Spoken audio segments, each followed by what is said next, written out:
En conexión con todo esto está el tema de la edad, porque incluso hay creencias posiblemente ciertas de que hay ciertas cosas que no se pueden aprender fuera de ciertas edades, y que si un niño no empieza a tocar un instrumento a una edad determinada, hay cosas que ya no podrá aprender, niveles a los que no podrá llegar. Y esto en algunos instrumentos es un hándicap, porque si nosotros esperamos que un niño empiece a tocar el piano a los 6 años, esto físicamente es posible, pero si nosotros esperamos que un niño de 6 años empiece a tocar un saxo o una tuba, o según instrumentos que físicamente no los puede sostener, estamos diciendo que esos niños en esos instrumentos no podrán llegar a tener las mismas habilidades.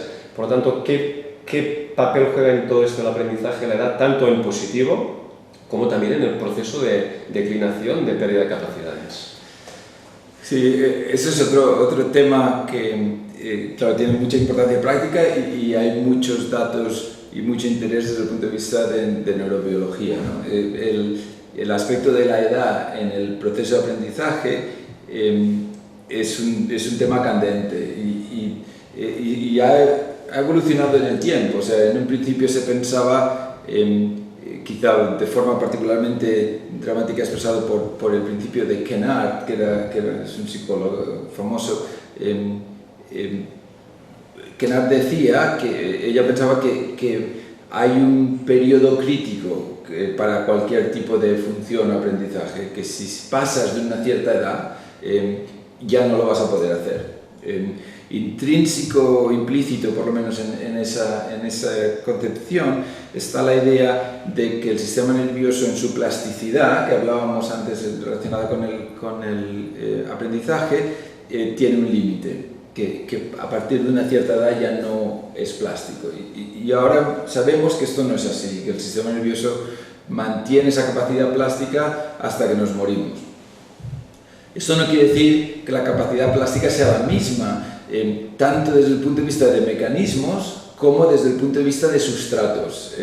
Y vale la pena quizás separar la idea. O sea, los mecanismos de la capacidad de cambio del sistema nervioso, de la eficacia del cambio, etcétera, cambian en sí mismos, con lo cual la facilidad de modificación plástica del sistema nervioso probablemente va cambiando, va reduciéndose en algunos aspectos a medida que nos hacemos mayores.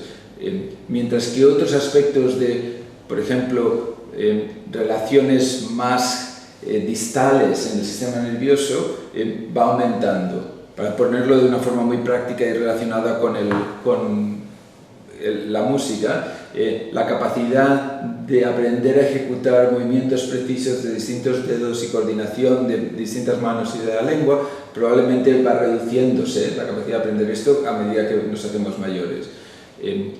Pero la capacidad de unir esas habilidades con la capacidad de contar una historia en el momento de tocar de interpretar una pieza de música y de relacionarse al mismo tiempo con el público por un control del movimiento y de la expresividad de una forma determinada, esa habilidad, que es mucho más compleja y que forma parte integral de lo que es un buen músico, no es solamente la ejecución mecánica, sino la interpretación de todo lo que conlleva estar dando un concierto, esa habilidad aumenta con la edad. Desde un punto de vista neurobiológico podemos decir que el aprendizaje focal, local, va reduciéndose, porque también las neuronas están conectadas de una forma distinta a medida que nos hacemos mayores, pero la capacidad de, entre comillas, sabiduría, de relaciones más distales, decía yo antes, del sistema nervioso va aumentándose, con lo cual hay aspectos que se mejoran con la edad y hay aspectos que se empeoran con la edad. Simplemente cambian.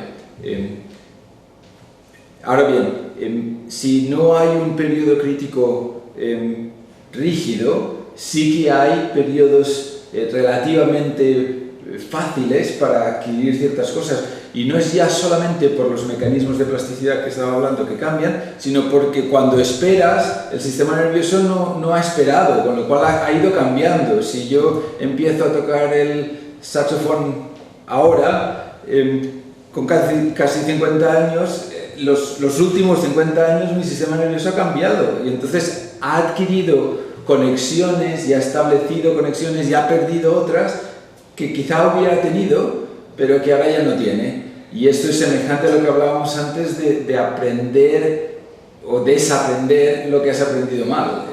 Es una situación muy distinta. Cuando aprendes sobre un sistema más o menos virgen, llamemos, y cuando desaprendes, el sistema nervioso ha cambiado por lo que has aprendido. Bueno, pues esta situación es la misma. Cuando no has aprendido a hacer algo, tu sistema nervioso está siendo usado para otras cosas, no está esperando, no hay un recurso que está diseñado para aprender a tocar el instrumento de viento, y si no aprendes, está ahí esperándote a que un buen día tú decidas. No, el sistema nervioso está usando esos recursos para lo que sea.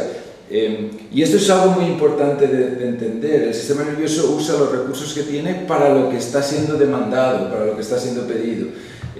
Y si no lo usa para eso, los usa para otras cosas. En cierto sentido es un mercado capitalista muy radical, en el cual, dependiendo de la demanda que le hacemos al sistema nervioso, usa sus recursos para aquello que parece que tiene más sentido. Y en este sentido, aprender música empezando temprano tiene sentido, porque estructura el sistema nervioso para poder llegar a ser un buen músico. Pero tiene un coste. Si lo dedicas a esto, no lo dedicas a otras cosas. Ese es, de nuevo, el aspecto de dos filos de la capacidad de cambio del sistema nervioso. Entonces, desde un punto de vista práctico, ¿cuándo es la edad óptima para aprender un instrumento? Pues yo creo que es muy difícil de saber. Hay aspectos, como te decías, muy importantes a tener en cuenta, que tienen que ver puramente con la fisiología del sistema corporal. La capacidad de respiración, la fuerza de bloqueo de respiración, la fuerza de ataque de respiración, el control bucolingual, tarda un tiempo en desarrollarse. Las conexiones no son suficientemente mielinizadas, suficientemente aisladas y no están maduras para poder hacer aquello que se pide al sistema nervioso dependiendo de qué edad. Las manos son demasiado pequeñas para tocar ciertos instrumentos, etc. O sea, hay limitaciones físicas y fisiológicas.